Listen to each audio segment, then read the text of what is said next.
علی عبادہ الذین اصطفیٰ اما بعد فاعوذ باللہ من الشیطان الرجیم بسم اللہ الرحمن الرحیم۔ معزز محترم محتشم سامعین حضرات، 24 فروری بروز بدھ 2021 کا یہ درس قرآن انشاءاللہ العزیز سورۃ النساء آیا نمبر 41 تا 43 تک ہوگا انشاءاللہ۔ آپ دعا فرمائیں رب کریم مجھے شرح صدر کے ساتھ حق سچ بیان کرنے کی توفیق عطا فرمائے، ہم سب کو عمل والی باتوں پر عمل پیرا ہونے کی توفیق عطا فرمائے۔ فَكَيْفَ إِذَا جِئْنَا مِن كُلِّ أُمَّةٍ بِشَهِيدٍ، فرمایا فَكَيْفَ کیا حال ہوگا اس دن، اِذَا جِئْنَا مِن كُلِّ أُمَّةٍ بِشَهِيدٍ، جس دن ہم لے آئیں گے ہر امت سے ایک گواہ۔ بولیے ہر امت سے ایک گواہ۔ اس کا پس منظر یوں سمجھ لیں کہ قیامت والے دن نوح علیہ السلام آئیں گے اور اللہ ان سے پوچھے گا کہ اے میرے نوح، کیا تو نے میری توحید ان کو پہنچائی، پیغام توحید ان کو سنایا؟ تو نوح علیہ السلام کہیں گے یا اللہ میں نے تو 950 سال توحید کا چراغ روشن کیے رکھا۔ یا ربی ان قومی دعوت قومی، یا ربی یا ربی اے میرے رب دعوت قومی لیلا و نہارا، میں نے ان کو دن کو بلایا رات کو بلایا مگر یہ آئے۔ تو نوح علیہ السلام کی قوم وہاں مکر جائے گی، انکار کرے گی، وہ کہے گی انہوں نے دین ہمیں نہیں پہنچایا۔ تو پھر اللہ تعالیٰ نبی پاک صلی اللہ علیہ وسلم کی امت کو گواہ بنائے گا۔ یہی مضمون دوسرے پارے کی دوسری آیت میں بھی آ رہا ہے، میں وہ بھی آپ کو ساتھ کوٹ کر دوں تاکہ ذرا آسانی ہو جائے۔ یہ آ رہا ہے جی وَكَذَلِكَ جَعَلْنَاكُمْ أُمَّةً وَسَطًا، ہم نے تمہیں معتدل امت بنایا ہے۔ بولیے ہم نے آپ کو، نہ آپ افراط میں ہیں نہ تفریط میں ہیں، یعنی نہ پیچھے رہ جانے والے نہ حد سے گزر جانے والے، نہ آپ خارجی ہیں نہ آپ رافضی ہیں۔ اللہ کہتا ہے میرے نبی کی امت میں نے تمہیں اہل سنت بنایا ہے۔ امتاً وسطا کا معنی اہل سنت کیوں ہے کہ ما انا علیہ و اصحابی، یہ میں نقشہ کھینچ رہا ہوں، ما انا علیہ و اصحابی، سیدھا راستہ حضور نے کھینچا، ایک لکیر ادھر کھینچی، ایک خط ادھر کھینچا، اور وہ جو سیدھا تھا نا بالکل، فرمایا ھذا سبیلی، یہ ہے میرا راستہ۔ یہ کیا ہے؟ قل ھذہ سبیلی، کہہ دے یہ ہے میرا راستہ۔ قل ھذہ سبیلی، اس میں ایک تفاخر ہے، اس میں ایک نا ابھار پن ہے، بڑا پن ہے۔ ھذہ سبیلی کیا؟ ادعو الی اللہ، میں تمہیں بلاتا ہوں اللہ کی طرف۔ میرا راستہ کیا ہے؟ میں تمہیں بلاتا ہوں ھذہ سبیلی، ایک فخر ہے نا، یہ ہے میرا راستہ۔ این سمجھو جب بندے کو ہوئے نا سائیکل تو کہنا جی اپنی سائیکل ہے، کی کہنا ہے اپنی ہے جی اپنی ہے، اور اگر ہو ماشاءاللہ 50 لاکھ کی گاڑی تو کہتا ہے میری گاڑی، اتنے نہیں کہے گا اپنی گاڑی۔ چھوٹا جا مکان ہے اپنا غریب خانہ ہے جی، او اچھی کوٹھی ہے تو یہ ہے میرا گھر، مائی ہاؤس ہے، اوپر کاٹیج لکھا ہوتا ہے، اور جناب چیما ہاؤس، چٹھا ہاؤس وغیرہ وغیرہ۔ تو جب چیز بڑی ہوتی ہے تو وہ کہتا ہے یہ میرا بیٹا ہے، اگر کمال والا ہو۔ چوری جی پھڑے نو کوئی نہیں کہتا یہ ہے میرا بیٹا، اے جی گندی نسل ہے، گندا انڈا ہے، انہوں کوئی بھی فخر نہ بلاندا۔ اور چیز اونچی ہو نا پھر بندہ کہتا ہے یہ میرا بیٹا ہے، یہ میرا امام ہے، یہ میرا مقتدی ہے۔ اس میں یہ اے میرے محبوب اگرچہ پتھر آ رہے ہیں، اے میرے محبوب اگرچہ کانٹے بچھائے جا رہے ہیں، اے میرے محبوب اگرچہ یہاں صحابہ شہید ہو رہے ہیں، پر آپ ذرا کھل کے کہیے، قل فرما دیجئے ھذہ سبیلی، یہ ہے میرا راستہ جس میں بے شک پتھر آئے پر انجام جنت اور اللہ کا دیدار ہے، لہذا اس میں ناکامی۔ تو کیا ہے امتاً وسطا؟ اہل سنت میں نے کیوں ترجمہ کیا؟ جب صحابہ نے پوچھا کہ حضور نے فرمایا بنی اسرائیل میں 73 فرقے اور ایک میں ہے 72 فرقے، اور میری امت میں 73 فرقے، اور آپ نے فرمایا ان کے 72 بھی جہنم میں اور میرے 72 بھی ایک ناجی فرقہ ہوگا، اس پر بھی لفظ فرقہ ہی استعمال کیا ہے، فرقہ ان سب سے فرق والا ایک ہوگا۔ تو صحابہ نے پوچھا وہ کون ہوگا؟ آپ نے فرمایا ما انا علیہ و اصحابی ھذا الیوم، جس راہ پہ آج میں ہوں اور میرے صحابہ ہیں، جو اس راہ پہ آئے گا وہ حق والا اور جنتی فرقہ ہوگا۔ میرا راستہ یہ سنت ہے، اور جماعت صحابہ، اہل سنت حضور کا راستہ، جماعت کس کا راستہ؟ اب جو سنت سے کٹ جائے، صحابہ سے کٹ جائے، وہ اہل سنت و جماعت نہیں ہے۔ اہل سنت و جماعت وہ ہے کہ حضور کے طریقے پر چلے، کس انداز سے؟ جس طرح صحابہ چلے۔ انداز کون سا ہوگا؟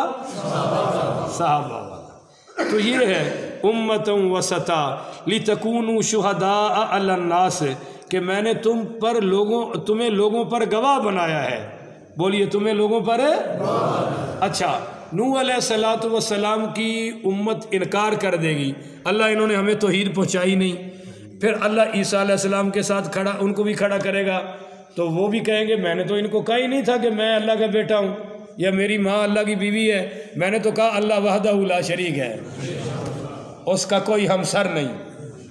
بولیے کوئی اس جیسا، کوئی اس کی ضد، بولتے جاؤ نا، کوئی اس کی ند، کوئی برابر، کوئی اللہ مجبور نہیں ہے، کوئی معذور نہیں ہے، کوئی اللہ ایسا مصروف نہیں ہے کہ آپ پکارنے جاؤ تو ٹائم ہی کوئی نہیں ہے۔ نہیں نہیں نہیں، آیت الکرسی کی تفسیر میں نے آپ کو سنا دی ہے، لا تاخذہ سنۃ، اللہ کہتا ہے جب میں سوتا نہیں ہوں، جب میں اونگتا نہیں ہوں، تو تم میرا در چھوڑ کے کدھر جا رہے ہو؟ ادعونی استجب لکم، پکارو میں سنوں گا۔ ان الذین یستکبرون عن عبادتی، اگر مجھے پکارنے میں تکبر کیا، سیدخلون جہنم داخرین، اسی جرم پر تمہیں جہنم میں داخل کروں گا کہ مجھے کیوں نہیں پکارا۔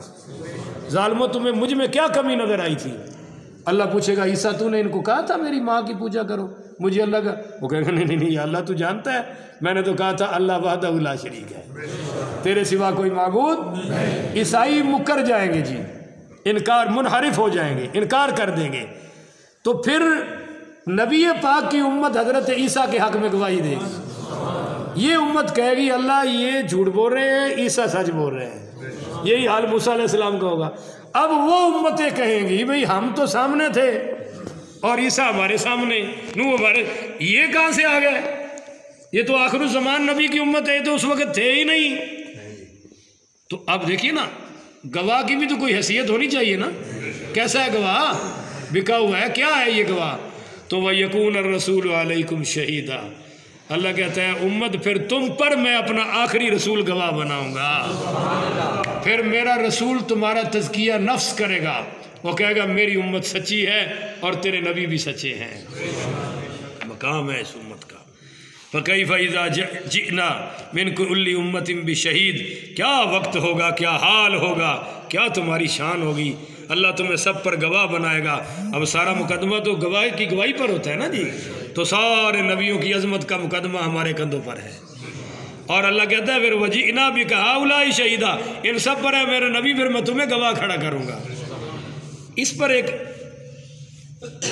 یہ علامہ قرطبی نے اپنا ایک قول نقل کیا، وہ کہتے ہیں کہ لیس من یوم اللہ تعرض علی النبی صلی اللہ علیہ وسلم امتہ غدوۃ وعشیۃ فیعرفہم بسیماہم واعمالہم فذلک یشہد علیہم، یعنی حضور علیہ الصلوۃ والسلام پر ہر صبح و شام حضور کی امت پیش کی جاتی ہے، حضور اپنے امتیوں کے چہرے بھی پہچانتے ہیں اور نام بھی پہچانتے ہیں۔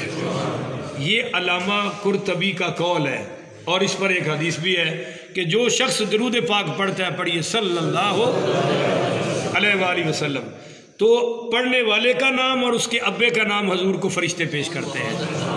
اس پر یہ کہا ہے یعنی حضور آج بھی اپنی امت کے اعمال پر گواہ ہیں، اور اس میں ایک بڑا عجیب معنی پوشیدہ ہے کہ قیامت والے دن کون سا عمل ہے جو حضور کی بارگاہ، اللہ کی بارگاہ میں قبول ہوگا، جس پر میرے نبی کی مہر لگی ہوگی؟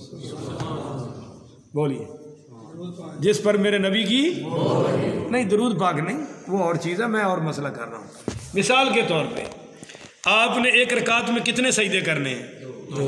بھائی سارے بولے تو اگر کوئی 3 کر دے، ذرا سوچیں پڑھنا کیا ہے؟ سبحان ربی اللہ، سجدہ کس کو کرنا ہے؟ اللہ، پر تیسرا کرنے سے پوری نماز چلی گئی۔ ہائے ہائے نہیں سمجھا۔ یہ ہے طریقہ کہ حضور کے طریقے پر سجدہ قبول ہوگا۔ آپ اپنی مرضی نہ کریں دین میں کسی کام میں خدا کے لیے، جب میری مرضی آئے گی تو وہ عمل بدعت ہوگا، حضور کی مرضی چلے گی تو سنت ہوگا۔ اب میں نے کہا یار تکبیر ختم ہوتی ہے لا الہ الا اللہ، نال ہی پھر کہہ دیں محمد رسول اللہ۔ بھائی تمہیں کیا ضرورت ہے؟ تکبیر ختم ہو گئی، لا الہ بس، آگے کیوں محمد رسول اللہ پڑھنا ہے؟ کیونکہ جب اللہ کے نبی نے نہیں بتایا، صحابہ نے نہیں بتایا، تو دین ہمارا نہیں ہے، میرے مصطفیٰ کی مرضی سے چلے گا۔ اب اذان پڑھتے ہیں لا الہ الا اللہ، نال یا ڈول کہہ چھڑ دینے محمد رسول اللہ، اور تو بعد میں علیحدہ پورا ہی کلمہ پڑھ، کیونکہ میں نے حدیث سنائی ہے جب اذان ختم ہو تو پہلے پڑھو اشہد ان لا الہ الا اللہ وحدہ لا شریک لہ واشہد ان محمدا، یہ پڑھو نا، یہ نہیں پڑھنا لا الہ الا اللہ محمد رسول اللہ۔ میں نہ کر خدا کے لیے، جتھے ہے اتھے رہ دے۔ اور اگر آپ پڑھیں اشہد ان محمد رسول اللہ اذان میں تو صلی اللہ علیہ وسلم نہیں پڑھیں گے، ٹھیک ہے جی؟ کیونکہ دین وہاں رکھنا ہے جہاں حضور نے رکھا ہے، اس سے بنے گے اہل سنت۔ اگر اپنی مرضی کی پہلی رکعت میں کیا پڑھنا ہے؟ فاتحہ۔ پہلے کون سی سورت پڑھنی ہے؟ کوئی والناس پڑھ دے نہیں، کیوں نہیں ہوئے گی؟ قرآن نہیں ہے؟ ہاں یہ دین ہے، اور یہ دین کی روح ہے، اس کو سمجھیں کہ عمل نیکی بھی تب بنتی ہے جب حضور کا طریقہ موجود ہو۔ حضور کا طریقہ نہیں، بیت اللہ میں بھی کرو منہ پہ مارا جائے گا، روزہ رسول اللہ پہ کرو منہ پہ مارا جائے گا۔ اطیع اللہ، بس یہ 2 اصول ہیں اسلام کے، تیسرا کوئی راستہ نہیں ہے ہمارے پاس۔ تیسرا لائیں گے تو خود بھی برباد ہوں گے اور اپنی آخرت بھی خراب کریں گے۔ یہ ہے وجئنا بک ہؤلاء شہیدا، میرے محبوب قیامت والے دن ان کے ہر عمل پہ تیرے طریقے کی گواہی چلے گی۔